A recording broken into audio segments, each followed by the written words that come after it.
آج ہم 1400 سال پہلے کے اس دور میں واپس جا رہے ہیں جب جاہلیت، کفر اور اندھیروں نے پوری دنیا کو گھیرے ہوئے تھا۔ وہ وقت جب عورت کی کوئی قدر نہیں تھی اور مکہ کے مشرک اپنی ہی بیٹیوں کو زندہ دفن کر دینا اپنی عزت سمجھتے تھے۔ سوچو انسانیت کا وہ کتنا سنگ دل دور تھا جہاں اپنے گھر کی عزت کو مٹی کے نیچے دبا دینا مردانگی سمجھا جاتا تھا۔ لیکن پھر قرآن نازل ہونا شروع ہوا اور اللہ تعالیٰ کی آیتیں ایمان کی روشنی کے ساتھ دھیرے دھیرے پورے نظام کو بدلتی چلی گئیں۔ آج ہم قرآن کی پوری کہانی جاننے والے ہیں۔ یہ کیسے نازل ہوا، کیسے محفوظ رہا اور کیسے پوری انسانیت کے لیے ہدایت کا نور بن گیا۔ ہر مسلم فیملی قرآن پڑھتی ہے لیکن اس کی اصل کہانی بہت کم لوگوں کو معلوم ہوتی ہے۔ بس آپ سے ایک ریکویسٹ ہے کہ اس ویڈیو کو لائک اینڈ شیئر ضرور کر دیں۔ تو چلیے شروع کرتے ہیں دا اسٹوری آف دی قرآن۔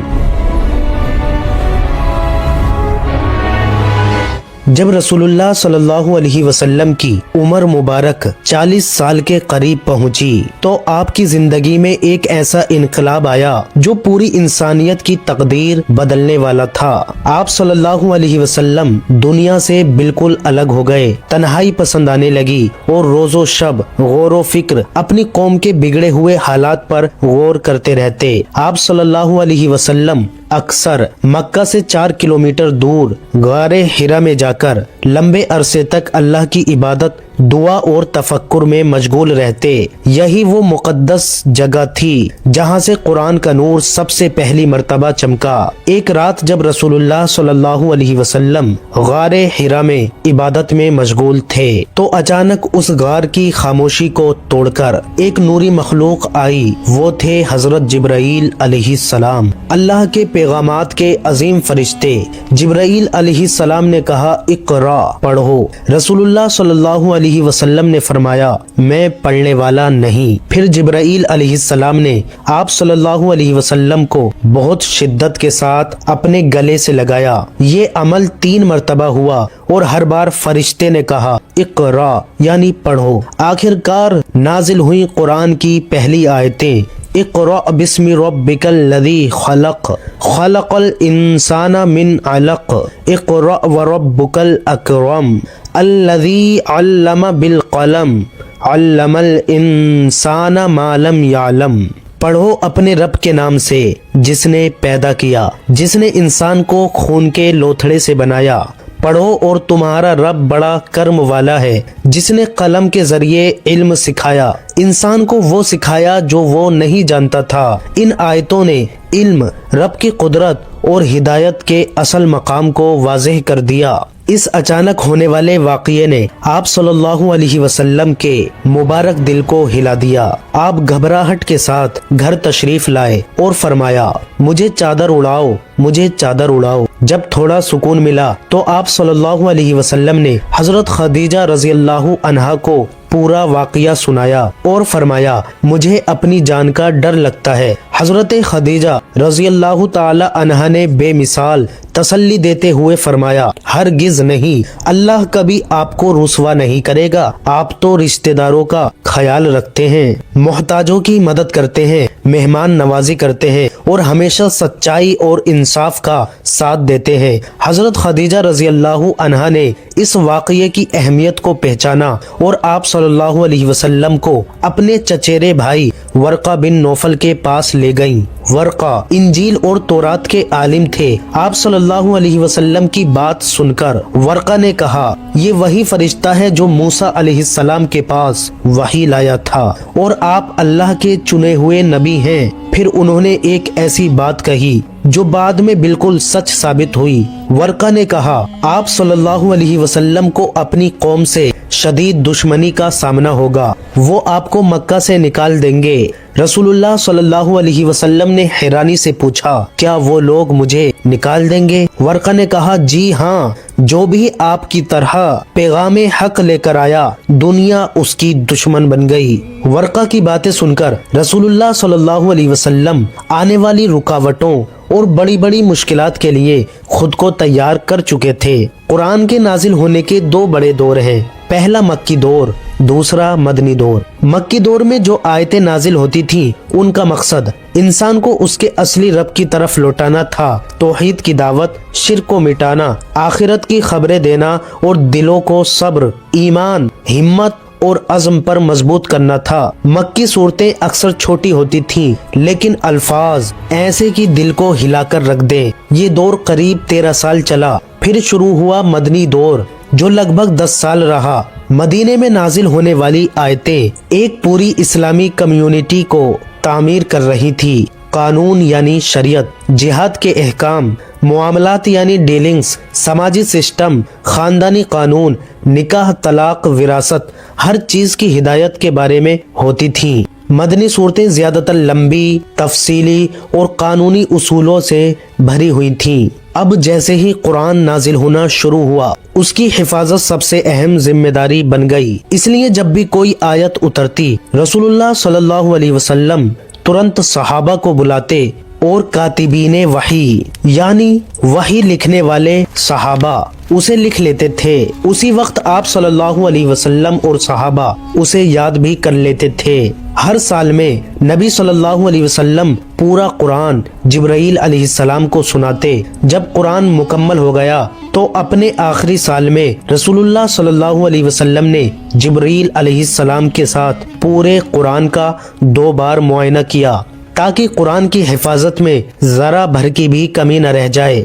رسول اللہ صلی اللہ علیہ وسلم کی وفات کے بعد حضرت ابو بکر رضی اللہ عنہ کے دور میں پہلی بار قرآن کو ایک جگہ جمع کیا گیا۔ اس کی وجہ یہ تھی کہ جنگ یمامہ میں کئی حافظ قرآن شہید ہو گئے تھے۔ حضرت عمر رضی اللہ عنہ کو یہ اندیشہ ہوا کہ اگر حافظ قرآن اسی طرح شہید ہوتے رہے تو اللہ کا کلام کہیں بکھر نہ جائے۔ اسی اندیشے کے ساتھ انہوں نے حضرت ابو بکر رضی اللہ عنہ سے عرض کیا کہ قرآن کو ایک جگہ اکٹھا کر لینا ضروری ہے۔ پھر حضرت ابو بکر رضی اللہ عنہ نے حضرت زید بن ثابت رضی اللہ عنہ کو بلایا۔ زید بن ثابت خود بیان کرتے ہیں کہ جب میں ان کے پاس پہنچا تو انہوں نے فرمایا، عمر کہتے ہیں کہ یمامہ میں بہت سے حافظ شہید ہو گئے ہیں اور انہیں خوف ہے کہ قرآن کہیں ضائع نہ ہو جائے۔ تم عقل مند نوجوان ہو، تمہاری امانت داری سب پر ثابت ہے اور تم رسول اللہ صلی اللہ علیہ وسلم کے کاتب وحی رہ چکے ہو،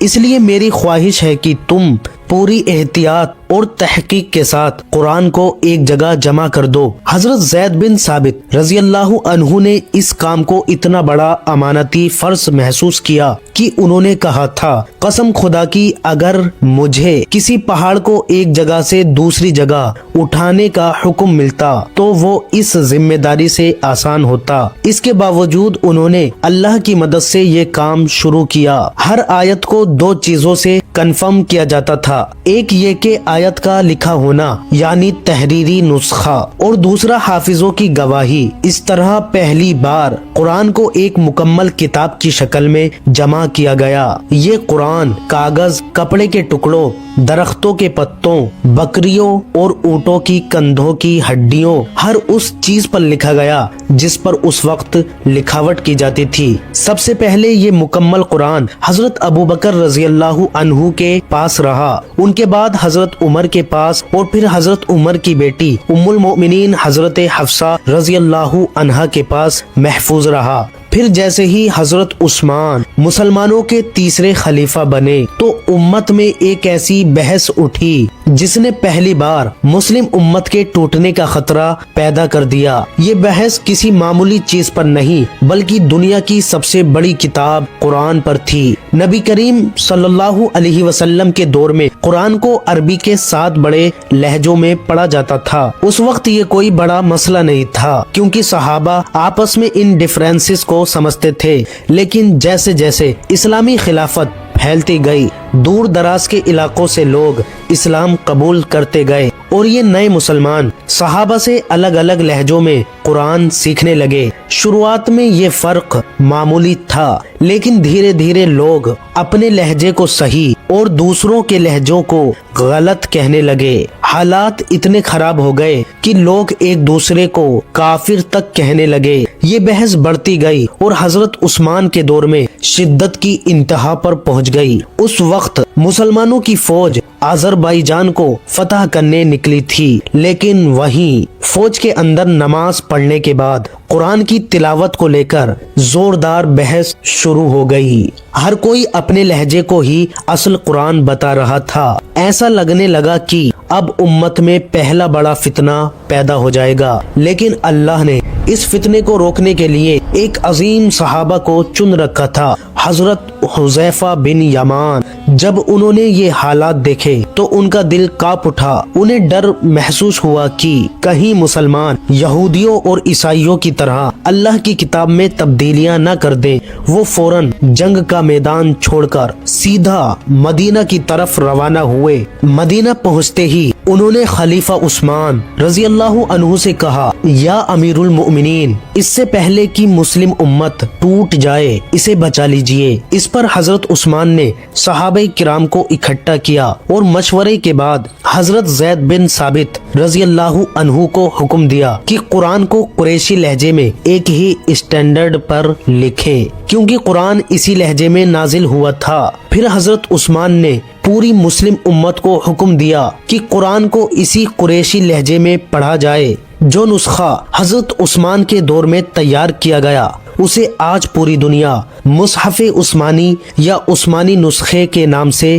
جانتی ہے، اور یہ نسخہ آج 1400 سال بعد بھی ویسا ہی محفوظ ہے جیسا اس وقت لکھا گیا تھا، کیونکہ اس کی حفاظت کا وعدہ خود اللہ نے کیا ہے۔ سورہ حجر آیت 9 میں ارشاد ہوتا ہے، انا نحن نزلنا الذکر وانا لہ لحافظون، بے شک ہم نے ہی اس قرآن کو اتارا ہے اور بے شک ہم ہی اس کے نگہبان ہیں۔ قرآن صرف مسلمانوں کی کتاب نہیں بلکہ پوری انسانیت کے لیے رہنما ہے۔ اس کا پیغام اتنا افاقی یونیورسل ہے کہ وقت بدل جائے، تہذیبیں مٹ جائیں، سرحدیں کھینچ دی جائیں، پھر بھی یہ ہدایت کا نور ہمیشہ باقی رہے گا۔ قرآن اللہ کی وحدانیت پر زور دیتا ہے اور انسان کو سکھاتا ہے کہ صرف اللہ کی عبادت کرو اور انصاف اور نیکی سے زندگی گزارو۔ قرآن ایمان اور عقل کے بیچ ایک پل ہے۔ یہ مومن کو ترغیب دیتا ہے کہ وہ علم حاصل کرے، حکمت کے ساتھ سوچے